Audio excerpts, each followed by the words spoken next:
તો આગળ વાત વડોદરાની. વડોદરા નજીક હરણી ગામમાં આવેલ શ્રી ભીડભંજન મારુતિ મંદિર પાસે જ્યારે અતિ પ્રાચીન અને ઐતિહાસિક મંદિર તરીકે પ્રસિદ્ધ છે.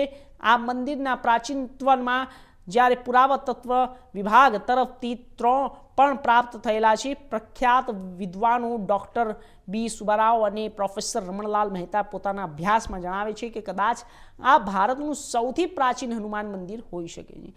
આ પાવન સ્થાનની ગાથા ત્રેતા યુગમાં ભગવાન શ્રી રામ અને દ્વાપર યુગમાં ભગવાન શ્રી કૃષ્ણ આ પવિત્ર ભૂમિ પર આવ્યા હતા અને તેમણે અહીં બિરાજમાન શ્રી ભીડભંજન હનુમાનજીની વિશેષતાઓ દર્શાવી.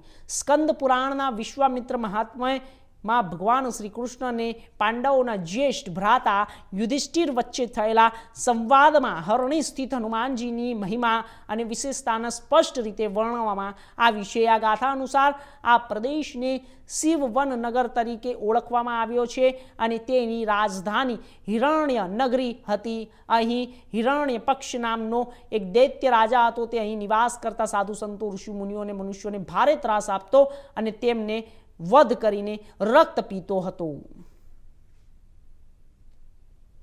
તો શ્રુતિ પુરાણ એવું કહે છે કે આ બે ગોળ કે સોના નથી, ગોળ રાઉન્ડ. એક જમણી બાજુ છે સૂર્ય છે, ડાબી બાજુ એક ચંદ્ર છે. તો એનો ઉલ્લેખ એવું કહે છે જ્યારથી સૂર્ય ચંદ્ર છે ત્યારથી હનુમાનજી છે. મારા હનુમાનજી વિશે વાત નહીં કરતો, પણ એમાં લખ્યું છે કે સ્કંદ પુરાણના આધારે હું પુરાવા રજૂ કરી રહ્યો છે. અને એ પણ કથન ભગવાન શ્રી કૃષ્ણનું છે અને રામજી બોલ્યા છે કે જગત પ્રાણ સુત તત્ર જાનકી પતિર બ્રવિત પરિત્રાણાય લોકાનામ તિષ્ઠા એકાદશેશ્વર.